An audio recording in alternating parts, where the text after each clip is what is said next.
ओम श्री गणेशाय नमः। देव निधि निधु तुम्बि प्रभु रामा पर बरसहि फूल सिया रामा हर से पर नर नारी सब रामा मिटी मोह मैसूल सिया रामा दीन दयाल बिरद संभारे रघुनाथ मम संकट भारे। अर्थात देवताओं ने नगाड़े बजाए, वे प्रभु के ऊपर फूल बरसाने लगे। जनकपुर के स्त्री पुरुष सब हर्षित हो गए, उनका मोहमय अज्ञान से उत्पन्न शूल मिट गया। अति गए गए बाजने बाजे सबई मनोहर मंगल साजे जूथ जूथ मिले सुमुखी सुनैनी करई गान कल कोकिल बहनी। अर्थात खूब जोर से बाजे बजने लगे, सभी ने मनोहर मंगल साज सजे। सुंदर मुख और सुंदर नेत्रों वाली तथा कोयल के समान मधुर बोलने वाली स्त्रियां झुंड की झुंड मिलकर सुंदर गान करने लगी। सुख विदेह कर बरे न जाए जन्म दरिद्र मनौ निधि पाए विगत त्रास भय से सुखारी जन बितुदय चकोरी कुमारी। अर्थात जनक जी के सुख का वर्णन नहीं किया जा सकता, मानो जन्म का दरिद्री धन का खजाना पा गया हो। सीता जी का भय जाता रहा, वे ऐसी सुखी हुई जैसे चंद्रमा के उदय होने से चकोर की कन्या सुखी होती है। जनकी कीन कौशिक ही प्रणामा प्रभु प्रसाद जनु वंद्यो रामा मोहि कृत कृत दीन दो भाई अब जो उचित सुख गोसाई। अर्थात जनक जी ने विश्वामित्र जी को प्रणाम किया और कहा, प्रभु की कृपा से श्री रामचंद्र जी ने धनुष तोड़ा है, दोनों भाइयों ने मुझे कृतार्थ कर दिया।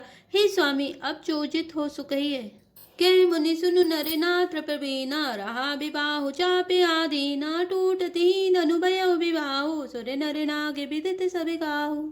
अर्थात मुनि ने कहा, हे चतुर नरेश सुनो, यो तो विवाह धनुष के अधीन था, धनुष के टूटते ही विवाह हो गया। देवता मनुष्य और नाग सब किसी को यह मालूम है।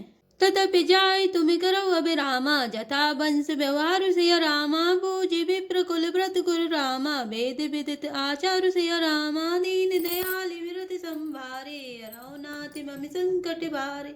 अर्थात तथापि तुम जाकर अपने कुल का जैसा व्यवहार हो ब्राह्मणों कुल के बूढ़ों और गुरुओं से पूछकर और वेदों में वर्णित जैसा आचार हो वैसा करो।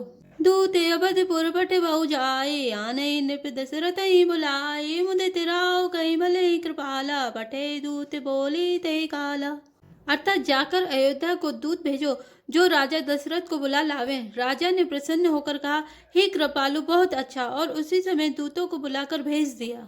बहुरी महाजन सकल बुलाए आए सबई सादर सिर नाए हाट बाट मंदिर सुर भाषा नगर सवार चारे पासा। अर्थात फिर सब महाजनों को बुलाया और सबने आकर राजा को आदर पूर्वक सिर नवाया। राजा ने कहा, बाजार रास्ते घर देवालय और सारे नगर को चारों ओर से सजाओ। हरि से चले निज निज गृह आए पुनि परिचारक बोली पटाए रचऊ विचित्र बितानी बनाए सिर धरी बचने चले सचुपाए। अर्थात महाजन प्रसन्न होकर चले और अपने अपने घर आए। फिर राजा ने नौकरों को बुला भेजा और उन्हें आज्ञा दी कि विचित्र मंडप सजाकर तैयार करो। यह सुनकर वे सब राजा के वचन सिर पर धरकर और सुख पाकर चले। पठे बोली गुनी तिन नाना जय बितानी विधि कुशल सुजाना विधि बंद तिन कीने अरंबा बिरचे कनक कदल के खंबा। अर्थात उन्होंने अनेक कारीगरों को बुला भेजा जो मंडप बनाने में कुशल और चतुर थे। उन्होंने ब्रह्मा की वंदना करके कार्य आरंभ किया और पहले सोने के केले के खंबे बनाए। हरित मनिन के पत्र फल रामा पदुम राग के फूल से रामा रचना देखी विचित्र अति रामा मनु बिरंची कर फूल से रामा दीन दयाल हृदय संवारे रघुनाथ मम संकट भारे। अर्थात हरी हरी मणियों पन्ने के पत्ते और फल बनाए तथा पद्म राग मणियों मणिक के फूल बनाए। मंडप की अत्यंत विचित्र रचना देखकर ब्रह्मा का मन भी भूल गया। मीनु हरित मणि में सब कीने सरल सपर पर हई नहीं चीने कनक कलित आई बेली बनाए लकी नहीं पर सपर ने सुहाए। अर्थात बांस सब हरी हरी मणियों पन्ने के सीधे और गांठों से युक्त ऐसे बनाए जो पहचाने नहीं जाते थे कि मणियों के हैं या साधारण। सोने की सुंदर नागबेली पान की लता बनाई जो पत्तों सहित ऐसी भली मालूम होती थी कि पहचानी नहीं जाती थी। ते के रचि पचि बंद बनाए बिच बिच मुख दादा में सुहाए मानिक मर कति कुल से पिरोजा चीरी कोरी पचि रचे सरोजा। अर्थात उसी नागबेली के रचकर और पच्चीकारी करके बंधन बांधने की रस्सी बनाए। बीच बीच में मोतियों की सुंदर झालरें हैं। मणिक पन्ने हीरे और फिरोजे इन रत्नों को चीरकर कोरकर और पच्चीकारी करके इनके लाल हरे सफेद और फिरोजी रंग के कमल बनाए। किए भृंग बहुरंग विहंगा, गुंजहि कुंजहि पवन प्रसंगा, सुर प्रतिमा खम्बन गढ़ी काढ़ी, मंगल द्रव्य लिए सभी ठाड़ी। अर्थात भौरे और बहुत रंगों के पक्षी बनाए जो हवा के सहारे गूंजते और गूंजते थे। खम्भों पर देवताओं की प्रतिमा गढ़कर निकाली जो सब मंगल द्रव्य लिए खड़ी थी। शौकी भांति अनेक पुराए, सिंधु मणि मैं सहज सुहाई। अर्थात गज मुक्ताओं के सहज ही सुहावने अनेकों तरह के चौक पुराए। सौरभ पल्लव सुभग सुटी रामा, किए नील मणि कोर सिया रामा, हे में बौर मरकत धवरी रामा, लसत पाट मैं डोरी सिया रामा। दीन दयाल विरद संभारे, हरौ नाथ मम संकट भारे। अर्थात नील मणियों को कोरकर अत्यंत सुंदर आम के पत्ते बनाए, सोने के बौर, आम के फूल और रेशम की डोरियों से बंधे हुए पन्ने के बने फलों के गुच्छे सुशोभित हैं। रचि रुचिर बरबंद निवारे, मनो मनोभाव फंद सवारे, मंगल कलश अनेक बनाए, ध्वज पताके पट चमर सुहाए। अर्थात ऐसे सुंदर और उत्तम बंधनबार बनाए मानो कामदेव ने फंदे सजाए हों। अनेकों मंगल कलश और सुंदर ध्वजा पताका पर्दे और चंवर बनाए। दीप मनोहर मणिमय नाना, जाय न बर विचित्र बिताना, जय मंडप दुल्हनी बैदे, सो बर नहीं ऐसी मति कभी केही। अर्थात जिसमें मणियों के अनेकों सुंदर दीपक हैं, उस विचित्र मंडप का तो वर्णन ही नहीं किया जा सकता। जिस मंडप में श्री जानकी जी दुल्हन होंगी, किस कवि की ऐसी बुद्धि है जो उसका वर्णन कर सके। दुलहु राम रूप गुण सागर, शोभितानु ते लोके उजागर, जनक भवन के शोभा जैसी, ग्रह गए प्रतिपुर देखी तैसी। अर्थात जिस मंडप में रूप और गुणों के समुद्र श्री रामचंद्र जी दूल्हे होंगे, वह मंडप तीनों लोकों में प्रसिद्ध होना ही चाहिए। जनक जी के महल की जैसी शोभा है, वैसे ही शोभा नगर के प्रत्येक घर की दिखाई देती है। जय तेरे होती तय समय निहारी, तय लगु लगई भुवन दस चारी, जो संपदा नीच ग्रह सोहा, सो बिलो की सुर नायक मोहा। अर्थात उस समय जिसने तिरहुत को देखा, उसे 14 भुवन तुच्छ जान पड़े।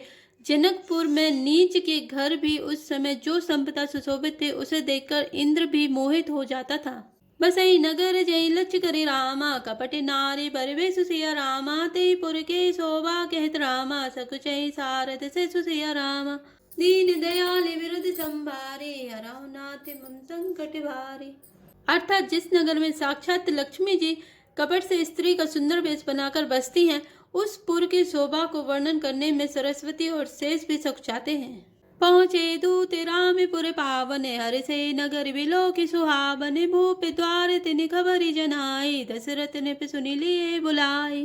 अर्थात जनक जी के दूत श्री रामचंद्र जी की पवित्र पुरी अयोध्या में पहुँचे। सुंदर नगर देखकर वे हर्षित हुए। राजद्वार पर जाकर उन्होंने खबर भेजी। राजा दशरथ ने सुनकर उन्हें बुला लिया। करी प्रणाम तिन पाती दीनी, मुदित मही पे आप उठी लीनी, बारी बिलोचन बाजत पाती, पुलकी गाते आई भरी छाती। अर्थात दूतों ने प्रणाम करके चिट्ठी दी। प्रसन्न होकर राजा ने स्वयं उठकर उसे लिया। चिट्ठी बांचते समय उनके नेत्रों में जल, प्रेम और आनंद के आंसू छा गए। शरीर पुलकित हो गया और छाती भर आई।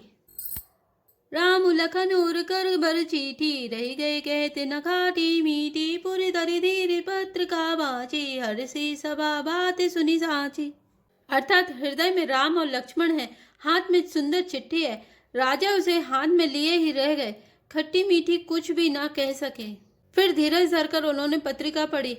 सारी सभा सच्ची बात सुनकर हर्षित हो गई। खेलते रहे तहाँ सुधि पाए, आए भरत सहित हित भाई, पूछते अति सने सकुचाई, तात कहाँ ते पाती आई। अर्थात भरत जी अपने मित्रों और भाई शत्रुघ्न के साथ जहाँ खेलते थे, वही समाचार पाकर वे आ गए। बहुत प्रेम से सकुचाते हुए पूछते हैं, पिताजी चिट्ठी कहाँ से आई है। कुशल प्राण प्रिय बंधु दो रामा, आए कहो कहीं देसिया रामा, सुनी सने साने वचन रामा, बाची बहुरी नरेसिया रामा। दीन दयाल विरद संभारे, हरौ नाथ मम संकट भारे।